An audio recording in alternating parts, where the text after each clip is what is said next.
So it's a great pleasure to welcome all of you to the John Curtin School of Medicine. I'm the director of the school, Professor Giulio Licinio, and we're really pleased that you are here today to hear Dr. Seth Berkley, CEO of the GAVI Alliance, who is visiting Cambridge today, and we're really privileged to have him here and to hear him talk. So I'd like to begin by first acknowledging and celebrating the first Australians on whose traditional lands we meet and whose cultures are among the oldest continuing cultures in human history. So I'd like to pass the podium to Jenny Dareen, who will introduce Seth Berkley. Thank you.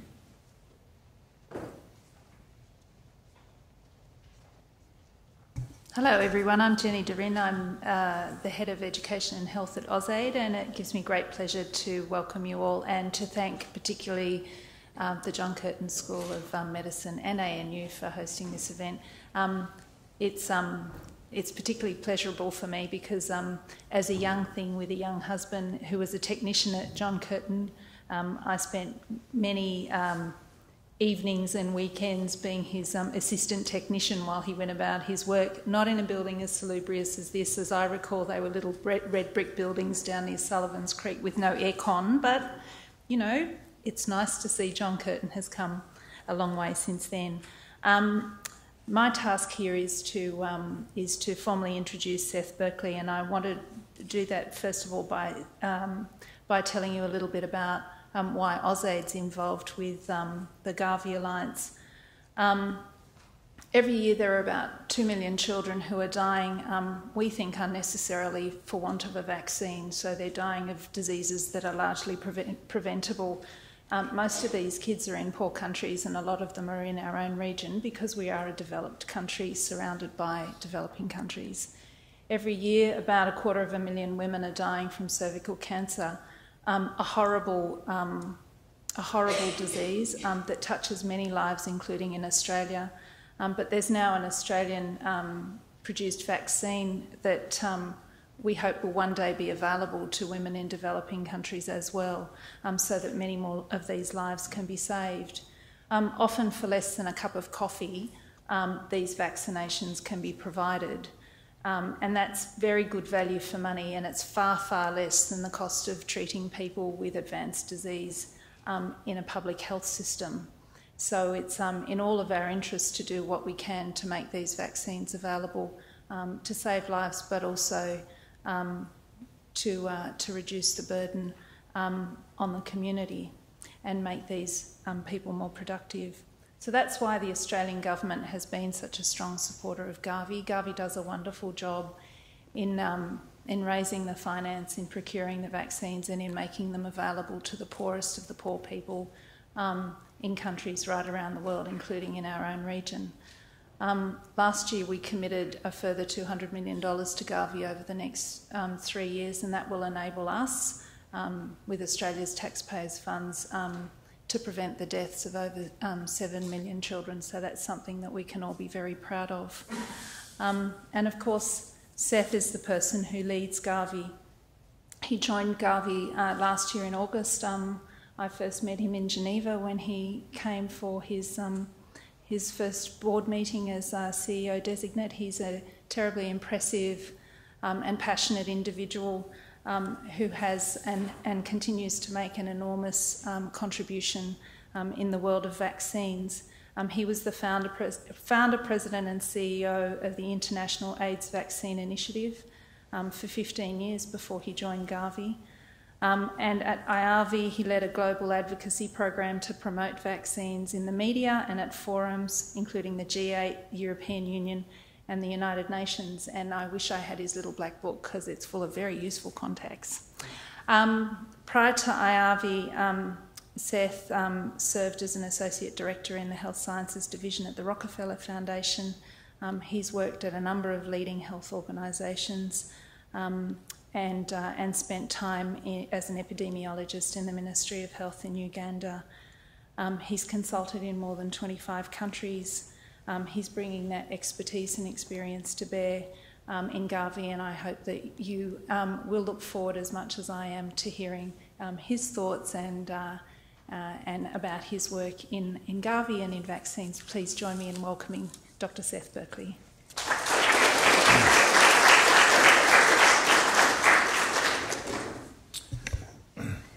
Thank you, Jenny, and I'm delighted to see all of you. I arrived in Australia yesterday, so we'll see how I'm holding up, but I hope we're going to have a good conversation. I'm going to give a presentation which will cover a broad range of issues, and then we'll have time afterwards for questions. So with no further ado, we're going to start off talking about the power of vaccines and what they're able to do, why GAVI is important. You've heard Jenny talk a little bit about that, and then what we're trying to do now to accelerate the impact of this organization and getting vaccines out to those who need them. By the way, for those who don't know, and I don't know if everybody is a vaccine aficionado, but this little amazing piece of technology is a vaccine vial monitor that tells us whether the vaccine has been held properly in the cold chain, which was a really interesting intervention. Vaccines have been with us for a long time. My father, who died a few years ago, was quite old, only had one vaccine. And you can see the history here, the timeline of vaccines. He was born in 1906, but only had one vaccine. I had a handful of vaccines. You can see the acceleration of vaccines, and this is really extraordinary. This is the power of science. Many of the vaccines we're going to talk about actually have their origins in science done here in Australia, which I think is really exciting. So if you look, this is putting the timeline together. What's happened is we've seen this dramatic increase in the number of vaccines over time. These vaccines, of course, are available in the industrialized world, but until recently haven't been available in the developing world.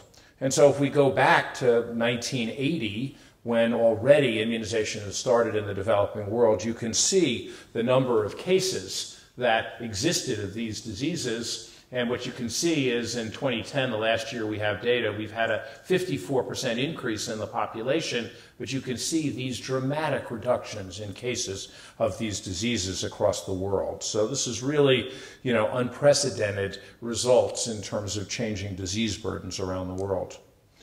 The most powerful of these is disease eradication. And as you know, smallpox was eradicated. The certification of that was in 1979. You can see over here the last case of smallpox occurring in 1977, the last case of natural smallpox. And here is the parchment which shows the certification of smallpox eradication. And you can see right here Frank Fenner, who recently died, but was an important scientist in this particular institution, and again shows the leadership that Australia has played in the immunization area. What's important about this is that the campaign cost about $100 million in those days, and we saved probably $1.3 billion a year in having eradicated smallpox. And smallpox was a really terrible disease. Last century, 300 to 500 million deaths from this terrible, disfiguring disease. So where are we going with disease eradication? Well, there is a second disease that was eradicated. People don't talk about it very much. And in fact, when I came to GAVI and started talking about it, people said, "Rinder what?" But rinderpest is a pestilence that's been seen in animals, and that just recently has been eradicated as well. Guinea worm, which of course is not a virus, is a terrible parasitic disease, is on its way. And of course, polio is the one that the world's focused on right now. We'll come back to that in a second. What's probably next after that is measles, which has been eliminated from some regions and therefore could be eradicated. And of course, it itself is a really terrible disease. So what's happened in polio eradication over time? Well, as you can see, in 1988, this was a widely prevalent infection. 125 countries were endemic for wild polio virus and 350,000 paralyses per year. It's really been interesting to see what happened today. There's just 3 endemic countries for polio, Pakistan, Nigeria, and Afghanistan. Difficult countries, obviously, but ones that the world is focused on now trying to deal with and get rid of the disease. When we look at what's actually happened as you roll out vaccines, here's an example. Haemophilus influenza type B, which is obviously a vaccine we use here. This is looking at what happened, and you'll notice that in the pre-vaccine era, the numbers went up. Why is that? Because we use surveillance, and of course when you look at something hard you begin to see more disease, but dramatic effects with the introduction of vaccines. And what's interesting about this particular disease is that there is herd immunity. So surprisingly, when people got to something like 60–65% of the population, you'd see dramatic reductions in disease. And so you're not only seeing the effects in the children actually immunized, but in other children that aren't immunized. And that's one of the exciting things about vaccines. So we talk about vaccines, and we talk about the cost effectiveness of them, and we talk about the effects they have on health, but vaccines go far beyond the health effects. And what's interesting is our goal in the end is to try to create healthy children and healthy families. This is really a core to development. And some of the things that happen is if you immunize children and they stay healthy, they're able to attend school, they're able to learn effectively. Because there's less illness, there's less out-of-pocket expenditures by their family. In many countries, healthcare is paid for out of pocket, and so it doesn't tip families into poverty. Therefore, they have more money to spend on their children. Children live longer. The whole society lives longer, and 1 year increase in life expectancy increases labor productivity. And importantly, and again, something that people don't think about, is that as long as children are dying regularly, families are much larger. People have more children because it's their insurance. It's only when families know that their children will survive into adulthood that they then can have smaller families and focus their resources on a smaller number of children.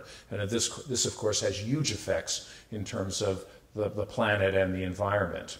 An interesting study, and it's not I would not say it's data that is so strong that I would want to rest my hat on it, but it's very interesting, is when we look at rates of return, the benefits from immunization.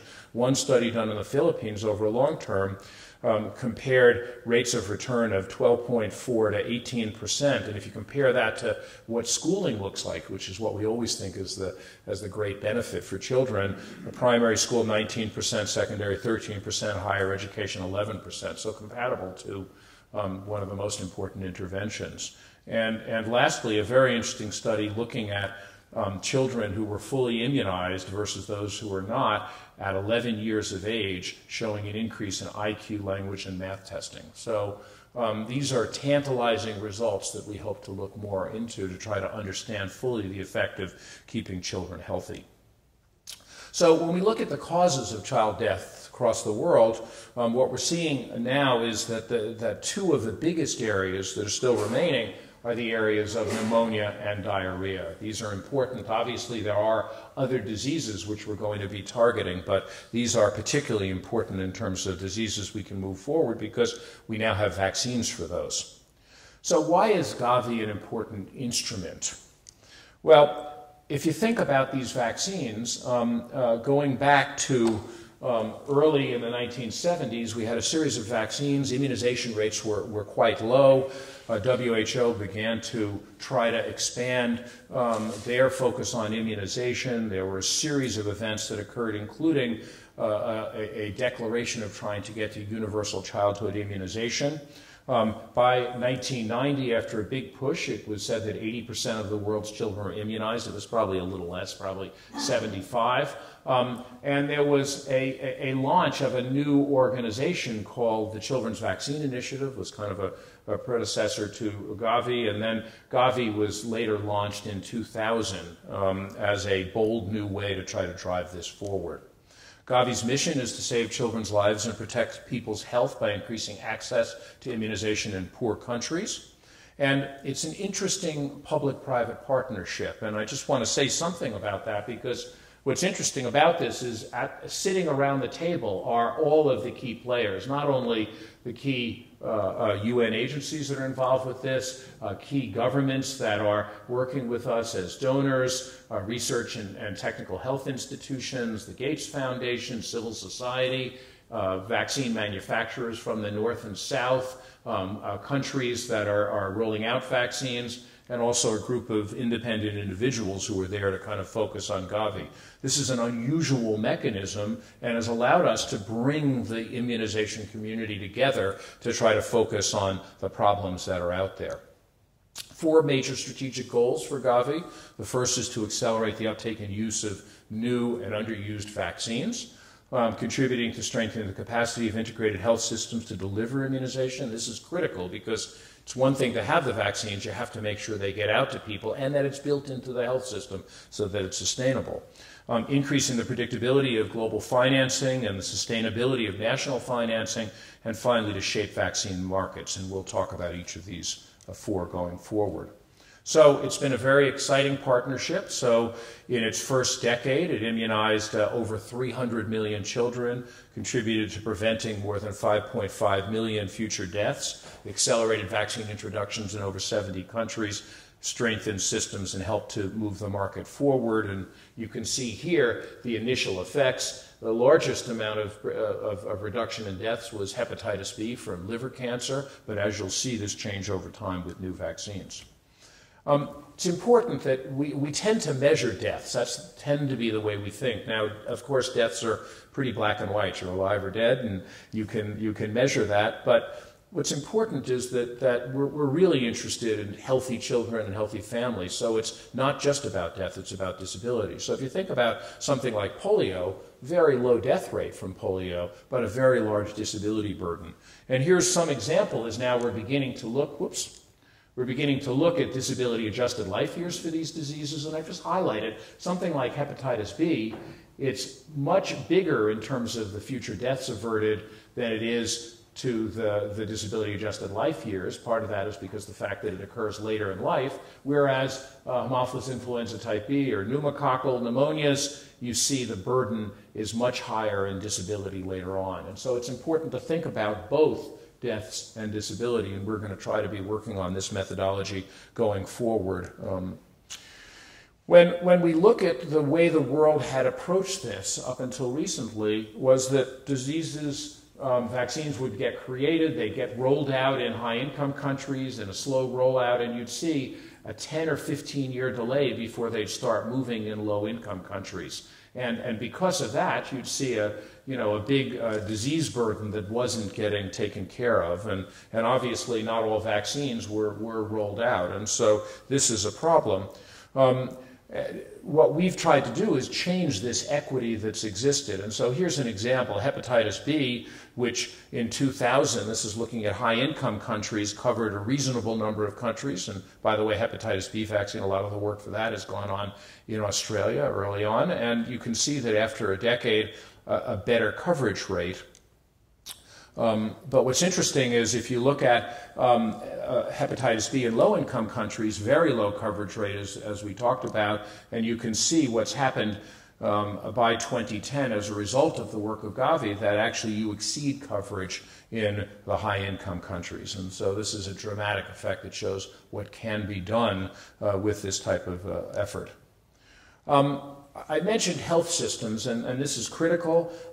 Immunization is often the one entree point for the health system that can reach people even in the most distant areas. So it may be the only contact they have with the health system.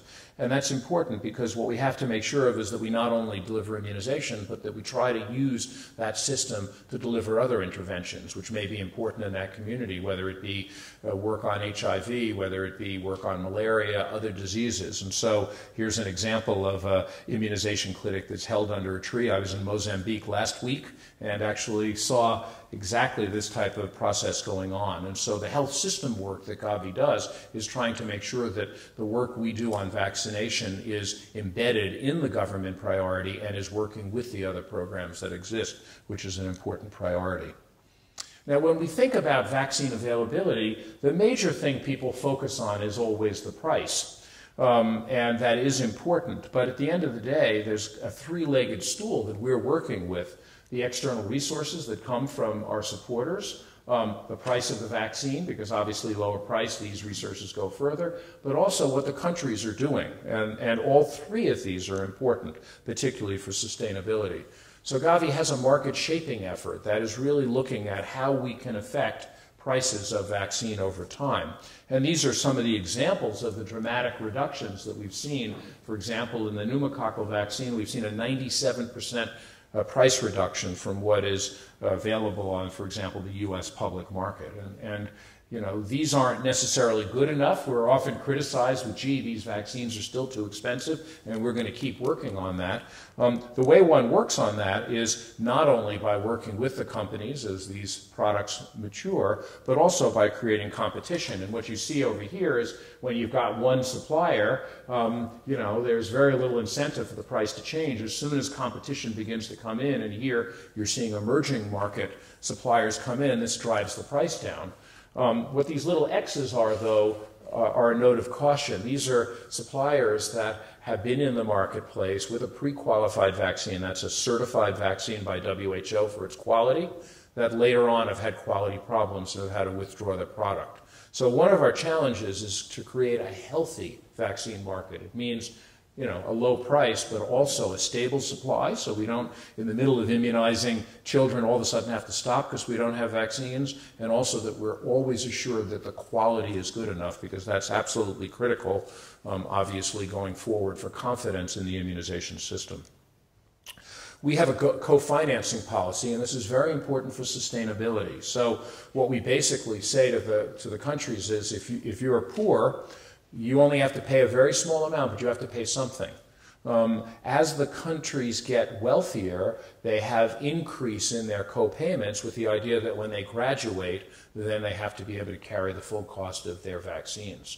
GAVI focuses on the 73 poorest countries in the world, countries with a gross national income under $1,500 US.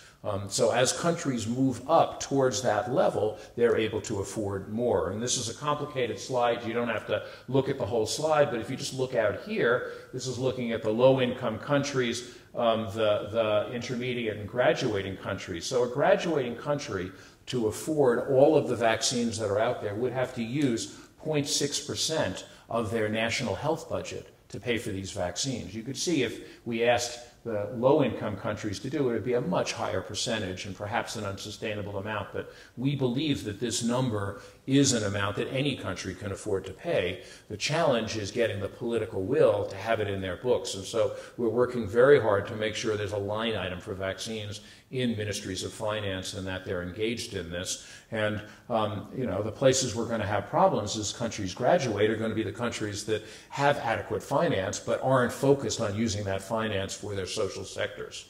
And so that's going to be more of a political issue than it is necessarily an ability to pay issue.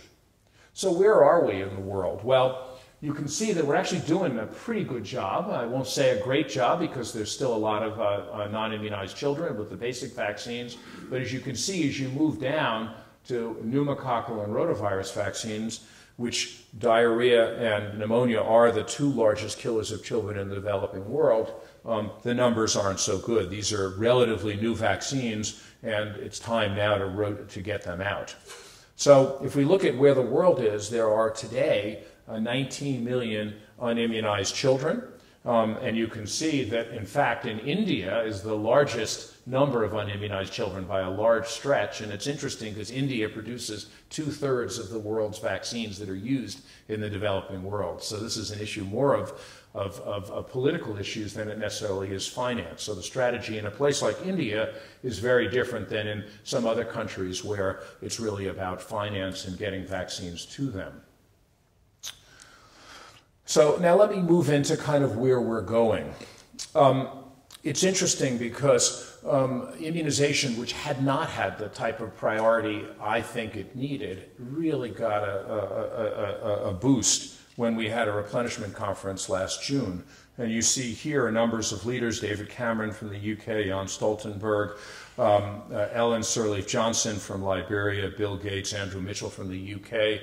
Kevin Rudd was there as Foreign Minister of Australia, gave an extraordinary speech. And what we saw was this incredible political leadership for vaccines, and along with it, an incredible outlay of resources to move forward. You can see here a list of the major supporters, the UK being the largest. Here's Australia as the 6th largest government supporter, and a range of other groups, including now developing countries moving into the fray as donors. So we're very excited by this support that allows us to do our work. And in fact, we asked at this pledging conference for $3.7 billion.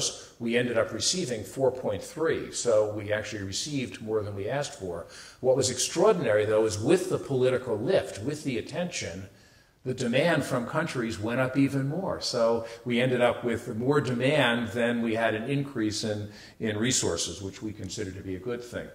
So, looking at where support is most needed, this is looking at pneumococcal disease, and this is the incidence under 5, and you can see the distribution of this. The lines relate to GAVI-eligible countries, so you can see there is a pretty strong alignment with where the disease burden is strongest and where the GAVI countries are.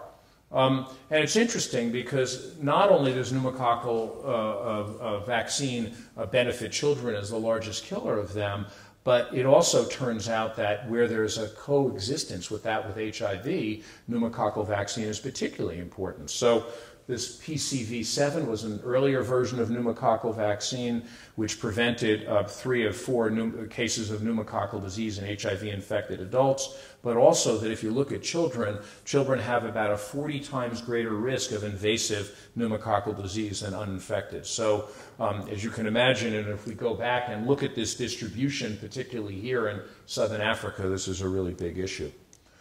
So this is where we are on this. This is looking at the vaccine introductions, and this actually was supposed to build, but it didn't, so I apologize for that. But you can see that the reason we hadn't seen so much is because there were not very many introductions, but we're seeing a massive scale-up of introductions that are going to be moving forward. And so we're going to see over time a lot of countries now moving forward with pneumococcal vaccine. And this is going to be a huge test for GAVI because, as you can see, the scale-up is dramatic. Same thing for rotavirus vaccine, the vaccine for diarrhea. We're going to see a large scale-up over the next couple of years and covering many of the GAVI-eligible countries. Now, let's move on to a more modern vaccine, the vaccine against cervical cancer, HPV, that Jenny mentioned.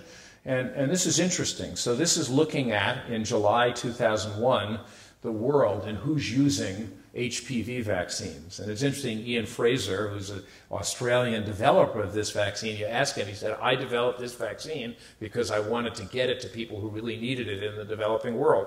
And as you can see, it's just not being used there. So what's happening is, if you overlay again the GAVI-eligible countries, you can see there's almost a complete opposite in where it's being used and where it could be used. And so if you then ask the question, where is the cervical cancer mortality, you once again see the highest incidence of mortality not in the places that are rolling out the vaccine, but in the places that aren't getting it. So this is a real issue of equity. And what's interesting about this is not only is there a higher incidence of disease in these places, which is shown over here, you have a higher incidence of disease than in high-income countries, but more importantly is once you get the disease, because there's not adequate treatment in place, the mortality rates in low-income countries are much lower than those in the lower and middle-income countries. So it's almost a double whammy, and it really is an issue of equity in these countries. Over time, something dramatic is happening. We know that there are way too many maternal deaths, but over time, we're going to see the number of maternal deaths drop, both from interventions, but also from the demographic transition. But interestingly, we're seeing a rise in cervical cancer deaths, which is why this is such a priority. And it's interesting because if you look at the numbers, annual deaths over time in high-income countries, stable, but you can see the rise in low-income countries, again showing the equity issue of what needs to happen. And so if we're successful, if we have the will to drive this forward, we can immunize 157 million girls by 2030 and protect them. This is a really interesting intervention for us because it really changes the way we're operating. We tend to operate in young children in the normal immunization schedule under 1s, and if we can introduce this in adolescent girls, the advantages go way beyond cancer prevention. So in dealing with adolescent girls, if we can bundle this with family planning interventions, maternal child health interventions, HIV prevention, sexual and reproductive health, nutrition, we have the opportunity to bring to this critical group interventions that they're currently not getting or getting in an ad hoc fashion. What this requires then is new cooperation with different groups, working with the Ministry of Education, working with sexual and reproductive health groups, family planning groups, and something, again, we haven't done, but allows us to broaden the base of support. And since we are an organization about partnership, this is really important. And of course, we have to go beyond schools, because the highest risk women are going to be the ones that aren't in schools. So how do we reach those women? It's going to be creative work with civil society organizations and other outreach mechanisms to get out there. I think it's important just to say that one of the things that's special about GAVI is that it doesn't itself have people on the ground. It works in partnership. It works in partnership with folks from AusAid. It works in partnership with WHO and UNICEF, and this leads to the efficiency of the mechanism and why this is really exciting, because it opens a whole range of other potential partners we can work with. So where are we going from here? Well, we've talked about HPV as a major priority. The board has recently released rubella, opened a window for rubella, which is a disease that causes 90,000 cases of congenital rubella syndrome. This will be bundled with measles vaccine, and so it'll be a vaccine that will help reduce measles at the same time it's having this effect on rubella. And then there's a range of other vaccines that we'll be looking at over time. These many important vaccines. Japanese encephalitis is important for the region. Typhoid, we're waiting for a better vaccine that can be used in young children, but also will have a longer duration of protection. Malaria is coming along. A recent phase 3 trial showed promising results in older children. We're waiting this year for results in young children, and if they're positive, we can move that forward. For polio, traditionally in the developing world, we've used oral live polio vaccine, but now that we're moving towards the end game, we're talking about using inactivated polio vaccine, an injectable vaccine that reduces vaccine-induced polio. And finally, there's a range of vaccines coming a little further out. Dengue, I know of importance to this region, is in phase 3 trials and is looking very promising. TB, there's new vaccines. And of course, you've heard my previous life as an HIV vaccines, and the science for that is exquisite and is really moving forward. So lots of promise here. And what GAVI offers is not research on these, but a mechanism that can get these vaccines out to the people who need them when they are available. So just to go back to what's happened in time, here's looking 1980 to 1999, so a 20-year period, 3 new vaccines. And you can see in the 2000 to 2019, 12 new vaccines, the acceleration that we talked about at the beginning that are going to be important in moving forward. Lastly, I just want to say that to do this, what we need to do is think about a different paradigm and ways of working. And even in the immunization world, where you'd think everything would be combined, there's been a siloing of work. You have people focused on polio eradication or measles elimination or new vaccines or traditional vaccines. And what's really critical is we have a different view of the world where we bring all of that together and we work together to try to drive forward these vaccines and make sure that the systems are in place that can deliver all these vaccines. And this is what GAVI is hoping to do in the future. So with that, I will stop and open it for your questions or comments. Thank you.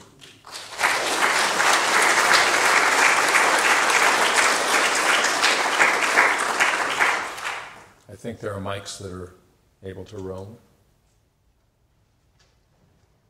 I've been very, well, first, thank you so much for the really wonderful presentation. Very inspiring to see all the work that's being done right now. I've been very perplexed by the world's initial ability to do the smallpox vaccine when there was no internet, travel was so much more difficult, and life was so much more complex. It was like 2 centuries ago, not 20 years ago, 30 years ago. And now, with everything being so much easier in terms of interface with different societies, why is polio so hard? It's a great question. So I don't know if everybody heard the question is, given the world and, many, many years ago, seems like hundreds of years ago when smallpox was done, it was done effectively. Why is polio so different? The fundamental difference between these two diseases is what makes a difference. So smallpox is horribly disfiguring and it spreads like wildfire. For polio, only about 1 in 100 people actually show disease. So it can insidiously spread and have people infected that are asymptomatic and not showing disease. So when one was doing the smallpox campaign, the initial idea was just to go out and get vaccine to everyone, but they quickly learned that they could do a different control effort where they would go find acute cases and then vaccinate around those cases. And you would very quickly know if it escaped, because you would then see a cluster of this very visible disease. And so they were able to begin, as time went on with the effort, say, we're going to give a reward for people who, show this horribly disfiguring disease, and everybody knows what it looks like in those communities. Polio, it turns out, just is a much more difficult one, because even though you think you've now controlled it, somebody may travel asymptomatic to somewhere else and then spread that virus. So it's been very difficult. And to give you an idea of the ratio, in India today, they have about 60,000 cases of flaccid paralysis that are going on. It turns out probably none of those are from wild polio. A few may be from polio vaccine-induced cases, but they have to investigate every one of those. And then, of course, if there was a polio case, presumably the people around it would have spread much wider. Some people think that actually measles would have been an easier, and at the time there was kind of a toss-up. People thought that measles might be too hard to eradicate because of its explosive spread and the need to get very high vaccine levels to be able to control it. I have a related question. You showed the 3 countries that are still affected by polio. How do you do vaccination in Afghanistan? Well, it turns out that Afghanistan cares about vaccine. What's really interesting is that somebody, I'm sure, will ask me about the anti-vaccine crowds and concerns about that. That tends to be in places that don't see these diseases anymore. So when you're in Afghanistan, you see these diseases and they're terrible. So there's a lot of support for that, and that support tends to be very broad. Now, it is hard to get to certain areas, and Afghanistan, in the wisdom of the government, which is quite interesting, has directly contracted with civil society organizations to deliver vaccines there. And so a lot of that delivery is occurring through UN organizations and through civil society organizations. A tougher issue is in Pakistan, where there are areas where, in essence, they're very difficult to get into and very little interest in these. And so we're working hard to try to penetrate and do that. And on the polio effort, there's a massive pressure on the government to try to say, you need to focus on this because you may be the one place that it's left, because people kind of think they'll control it in the other countries. It'll take some time, but Pakistan is the challenge. Please. I just had a question about the HPV vaccines, and I know one of the most common misconceptions about cervical cancer is that you don't get it if you have a low number of sexual partners, and I was wondering if that myth, coupled with the low exposure to medical professionals in some developing countries, contributed to the low amount of people that are actually taking it up in places where the death rate is the highest.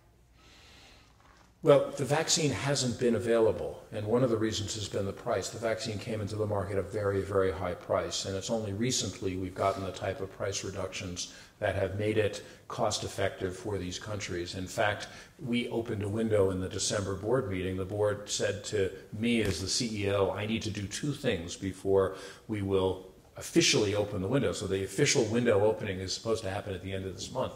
The 2 things they asked for is that we get further price drops, get it to an acceptable price point, because that's important over the long run for sustainability. And then second, that countries that have not had experience in rolling this vaccine out, now some have because there have been some pilots done. Countries that haven't had that experience need to do a pilot to try some of these new delivery mechanisms, because to go into a school at an adolescent age group, how effective is that mechanism going to be? What's the outreach going to be? What's it going to cost to do that? What type of help do they need? Where are they going to store the vaccine? Many, many questions. What other health information needs to go with it? What's the informed consent? There's a whole series of set of questions, and those need to be worked out. That's the reason it really hasn't been rolled out. But going back to your other question, this is one of the challenges. Statistically, you're absolutely right. The less sexual partners you have, the less likely. But that's not really true, because if the first partner is the wrong partner, is infected with, whether it be HPV or whether it be with HIV, it can be one sexual encounter. And so the challenge is is not to give people the message, to play the odds game, but that you're at risk at any time, which is why we have to get the vaccine out to people who are pre-sexual, which means at a very early age. Even though one might not expect or hope that one's children might not be sexually active to a much later point, one doesn't know that for certain, so you have to start at a young age. Because in many of these countries, you're seeing HPV rates of 70, 80, 90% by the time people are 15, 16 years of age. My question was on intellectual property or copyright of these new drugs, old drugs coming out of these companies. Is this on GAVI's radar? Do you guys play, is that a problem for you guys? If it is there some sort of lobbying going on to change international law? Or, I'm not an expert on it, but is it on GAVI's radar? So the answer is yes, although for drugs, this has been more of an issue for vaccines. Vaccines are funny. If you think of a drug, a chemical is a chemical is a chemical. Either it's right or it's wrong. And so, in general, most of these drugs are simple enough that they could be made, anywhere in the world. And so, intellectual property has become perhaps a barrier to being able to make it in other places. Vaccines are living things, so the process is what you have to control. And that means that producing a vaccine plant can cost anywhere between $400 million and up. And as a result of that, you're not going to have plants everywhere. There's only going to be a few of them.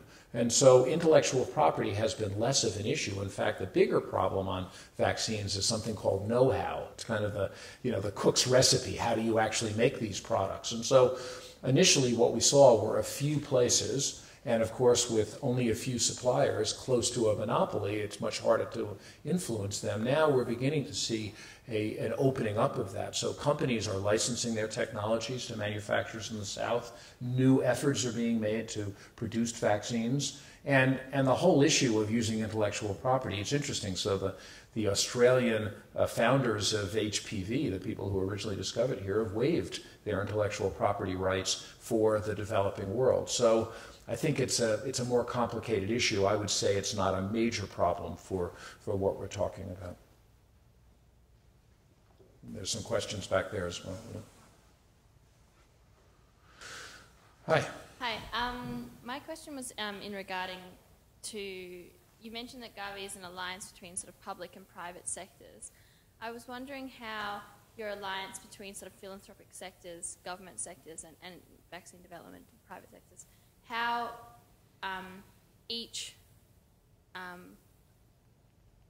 person involved, what role they have in dictating the actual campaigns that GAVI has and where you focus your funding and what vaccines they focus on. So what role, the Bill and Melinda Gates Foundation has in deciding where the funding goes, or the World Bank, or Well, there is a board.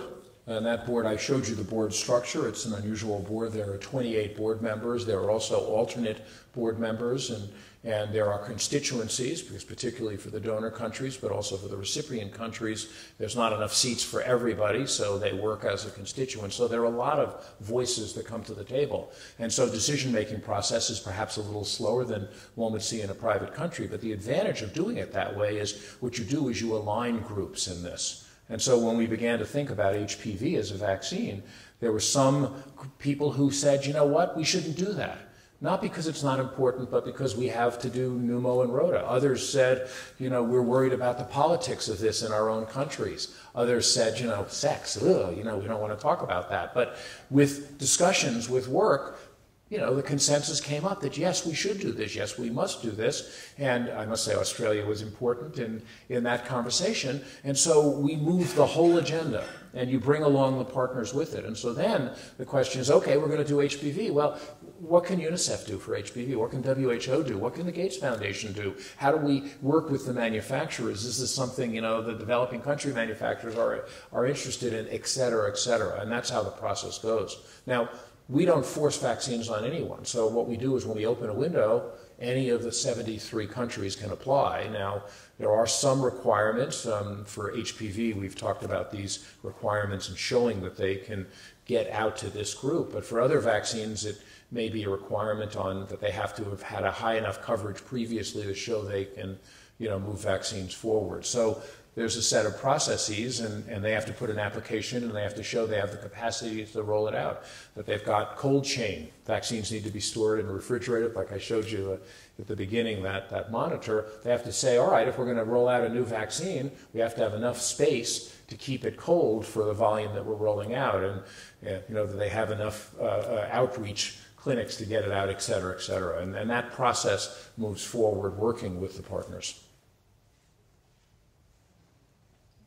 Hi, my question is to do with the possibility of eradication for diseases that are vector-borne, like dengue fever, and whether eradication is something that should be talked about, even though we have a possibility of a vaccine, like you pointed to, the ongoing research. Even though we have these possibilities for vaccines, is eradication something that can be achieved when there is this other more complex factor in comparison to something like smallpox, which was only human transmitted? It's complicated. There was a task force on disease eradication that asked the question, what could be eradicated theoretically? And the characteristics you need for eradication include ideally something that is easy to identify. Well, we talked about smallpox versus another disease. That there are not non-human hosts. Yellow fever, a terrible vector-borne disease. Years ago, the Rockefeller Foundation, my previous employer, tried to eradicate that. Well, turns out that monkeys carry that. And so you could get rid of it in a population, and then a few years later, it would get reintroduced from the animal vectors. So there's a series of criteria like that that help us understand what's eradicable and not. The other side of it is that eradication is a huge, huge show of public will and engagement. And right now, there are many people who think we ought to be working on measles eradication simultaneously with polio, but I think the appetite for the intensity of the effort, the financial resources are such that people have been reluctant to try to do both simultaneously. So I think it's going to be a slow process moving forward on eradication. But the advantages of eradication are extraordinary because obviously not only do you get rid of a disease forever, but you also then can stop immunizing, stop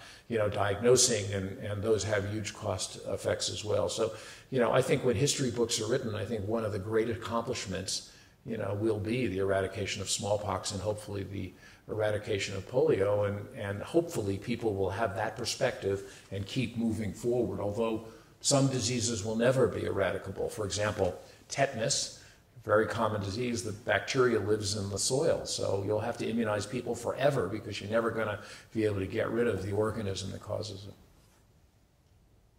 Thank you. Neil Byrne, Science and Public. Would you care to comment on the irony that whilst you're making these massive inroads in developing countries, across the border from Geneva, you've got a measles epidemic in France? So what he's referring to is the fact that last year there were 14,000 cases of measles in France. And to give you another example, in Arizona in the United States, they had an outbreak that ultimately cost the equivalent of immunizing 2 million children, and that outbreak was transmitted by a Swiss person going on a golfing vacation. You wouldn't normally affect the Swisses as vectors of disease. One of the interesting things is that this issue of non-immunization.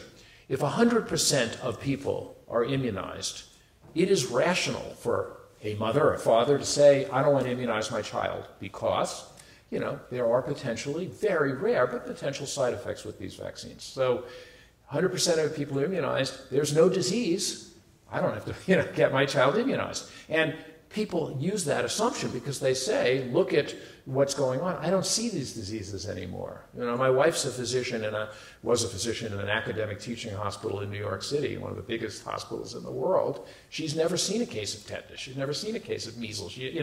These diseases have in essence disappeared. So parents are getting very complacent. Now, what happens is that one person who doesn't immunize may be okay, but another person doesn't, and over time, you build up your number of susceptibles. And then there's an exposure. And there's an exposure, it could be because somebody's not immunized, but it also could just be that sometimes vaccines don't work. I mean, there's a small failure rate in terms of getting an immune response. And then if you have a large number of susceptibles, you have an explosive epidemic. And that's what happened in France. We saw that with whooping cough in the UK. We saw it in Russia. We've seen it, with other diseases. And I think this is going to continue to be a problem. I was just in Mozambique. They've got measles relatively low, but they're just about reaching one full birth cohort of susceptibles just because their coverage rates aren't that high. And at some point, an epidemic is going to start and it's going to explode. So challenge is making people understand that when they don't see the disease. And the irony of this is, in a place like Australia, it's not the poor that aren't. The poor may not get immunized because they don't have access, but that's not where the problem is. It's in the people who are trying to be healthy, the people consuming organic food who are have the choice, and they perceive this as something that they don't want to have happen. The one last point I'd make is that there is a sense and an argument that occurred that you're giving too many immunizations. Children are really interesting. Their job, once the maternal antibody wears off, their job is to build up an immune system, kind of like a muscle. And the way that traditionally was done, children, played with other children, were, in the dirt crawling around, and they just got infection after infection until they built up a strong immune system. That's what the immune system is supposed to be. And in fact, if anything, we've created the opposite now, where people have allergies and other problems that weren't seen before because the immune system is so unchallenged. So from my perspective, an immunologic perspective, it's good that we're getting the immune system stimulated and to get protection. But again, getting that message across is a difficult one. Hi, thanks, Seth. Natalie Cohen from AusAid. Just had a question picking up on pneumococcal and rotavirus rollout.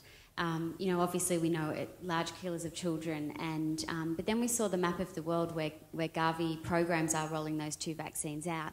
Very few countries, eligible countries in the Asia-Pacific region, were marked on that map as being currently rolling out rotavirus and pneumococcal. And I just wondered if you could comment on why that was. Are they not ready for it? Is there not the demand? Yeah. Well, part of it is, remember, we don't tell the countries what to do. They apply. And so it's getting countries engaged. And one of the issues has been, particularly in the small island states, has been getting them engaged in this, not just on vaccines, but also on our health system windows. Because until recently, because it was a population-based number, a small island state said, well, it's a lot of work to put an application in, and the return is very small. So this is a problem that we're aware of, and the board has created a minimum level that can help with that. But this is something that we have to work on, and where AusAid and GAVI can work together to try to encourage these types of applications. So, I mean, the big ones that are going on now is we're going to, work with Papua New Guinea to roll out pneumococcal vaccine, obviously an important one. They rolled out before hepatitis B and then pentavalent. We're going to work with Indonesia to try to roll out pentavalent. They are waiting until they actually produce their own vaccine by their own law. They want to do that because of sustainability. We're beginning to work with a number of the islands on HSS and other vaccines, but you're right, we could do better, and I think this is something that we can work on together. Seth, Ben David from AusAid. Just a big question and your advice to Australia and I suppose the Australian government. What role should we be playing in the future to drive this agenda in the region? What more do we need to do? Well, first of all, we encourage you to continue your generous financial support, which is important.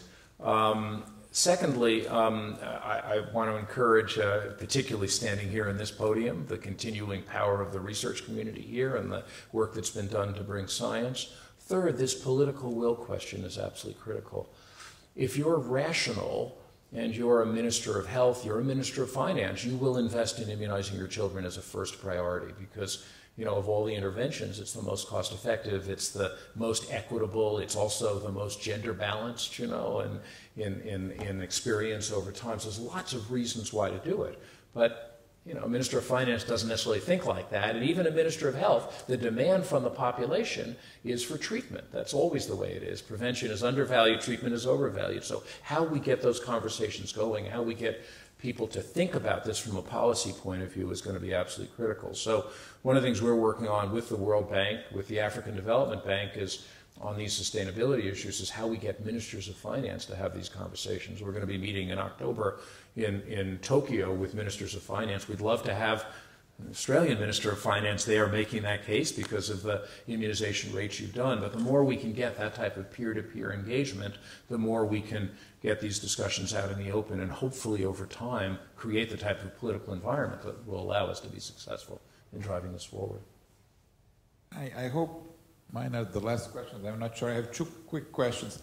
One is that if you have like the opposite of these people who don't like vaccines, someone who is really for vaccines and believes in them, and you give your child every vaccine that is recommended, how many is it altogether? And do you recommend as a matter of routine vaccinating boys for HPV?